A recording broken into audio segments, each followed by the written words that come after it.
Whether due to fire, hurricane, or an act of terrorism, everyone needs to prepare for disasters and other emergencies. For the millions of Americans with disabilities, disaster planning is essential. Hello, I'm Tanya, and we'll be discussing the importance and the specifics of emergency planning for people with disabilities. People with disabilities and other individuals with specific functional or medical support needs have to prepare just like everyone else, but may need to take a few extra steps to ensure their comfort and safety.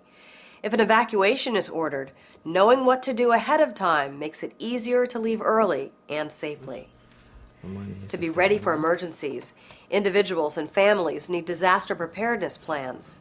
For people with disabilities, this plan should include emergency contact numbers as well as complete medical information. You should complete a personal care assessment as part of your disaster plan. This plan lists the tasks you would be able to do yourself and what assistance you would need at all stages of a disaster, before, during, and after. It's also a good idea to form a personal support network, sometimes called a self-help team. A self-help team provides assistance as needed in preparing for emergencies, as well as during and after a disaster. Neighbors are often the fastest help in an emergency, so consider having them on your support team. Consider having a support team at work, school, home, and wherever you spend time. Having several people in your network for each location would be a great idea. Just imagine a disaster situation that causes electricity to go out and roads to close. Could you be on your own for some time if emergency responders couldn't get to you or a loved one right away? What if your support network couldn't reach you? Do you have an extra supply of medications, oxygen, water, and food? Would you need assistance or transportation to evacuate? Would you need assistance with grooming and preparing food? How will you communicate and learn about new information from authorities? The answers to these questions and others need to be a part of your personal care assessment and your disaster plan. Bring together your personal support network and give them a copy of your plan. You should review the plan together. Make sure you give or write good instructions to let others know exactly how to help you, like with any equipment or medical needs. Consider all your details and decisions and practice the plan to make sure it works. During an emergency situation, you should immediately contact your support network and make the decision early whether you will leave or stay. Always leave if an evacuation is ordered and leave early. I should be ready in about 5 or 10 minutes. Thanks a lot.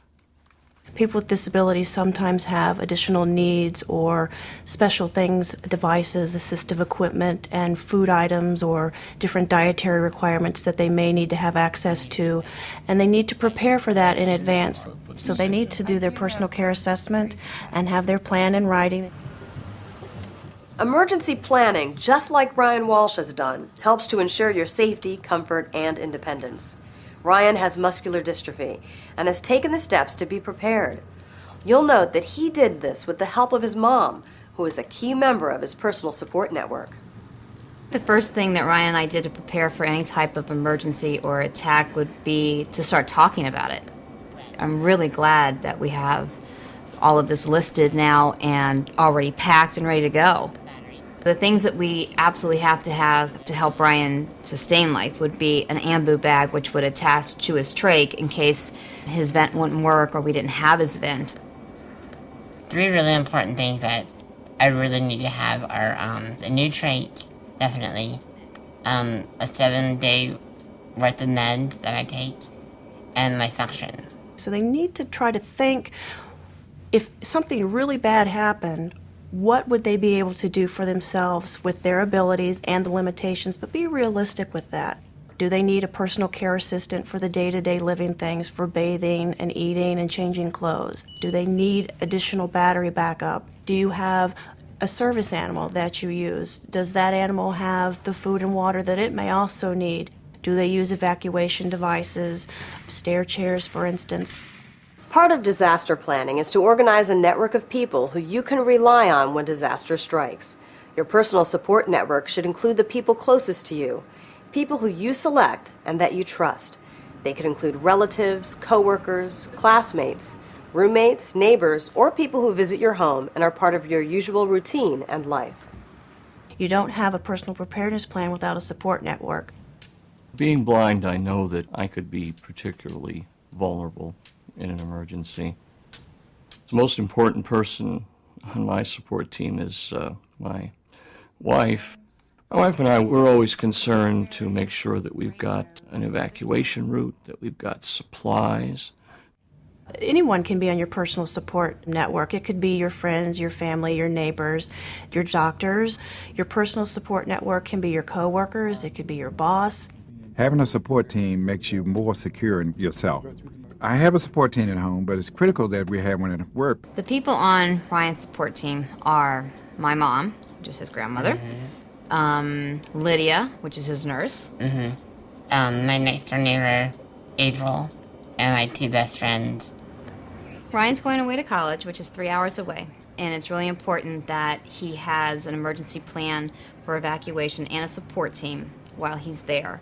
And the local fire department, the police department, are the first people that we're going to contact. And you also need to be working with the local fire department and first responders. You can't leave them out of this process. If they're the ones that are going to be responding to your buildings to help you. Gentlemen, good morning. Good morning. And they need to be asking their management team, wherever they work, what are the plans in place for people with disabilities in this building? What do I need to know? What are your expectations of me? And here's my expectations of you. And to not be passive about that. In the workplace, it's very important to work closely with your building facilities management folks so they know what your needs are, what assistance you may need during an emergency. It's very important to have a written plan, but what's more important is to practice. Make sure that those procedures are second nature. By practicing using the chair, fear doesn't even exist because you know you have a plan. You got to have a plan. Everyone has to have a plan. And you will also need to have a disaster supplies kit, both at home and at work. The supplies kit should be filled with water, food, a flashlight, batteries, radio, a first aid kit, important phone numbers and documents, and any special items related to your personal needs. Remember to include food and water for service animals. You'll also need to work out evacuation steps, and that includes getting out of your building, leaving your neighborhood, and leaving the affected area. Since debris may be in the way, you'll need to have more than one route, so be sure to listen for information from local officials and plan ahead. Knowing what to do in an emergency, particularly if you have a disability, I think makes it a lot easier for you to be able to go out in the world with some confidence. With Ryan going off to college, of course I'm going to worry, like any mother would. But with all of the emergency procedures planned and being drilled, it'll definitely give me peace of mind. And I'll be okay. You'll be okay. I know you'll be okay. I'm still going to worry. I know. The people you've just met have taken the time and the few simple steps to prepare. If you have a unique situation, or if you're a caregiver, a friend or family member of a person who requires additional support, take the time to prepare. We all owe it to ourselves to take these planning steps to heart so we all can be ready when disaster strikes. Get a kit, be informed, and make a plan.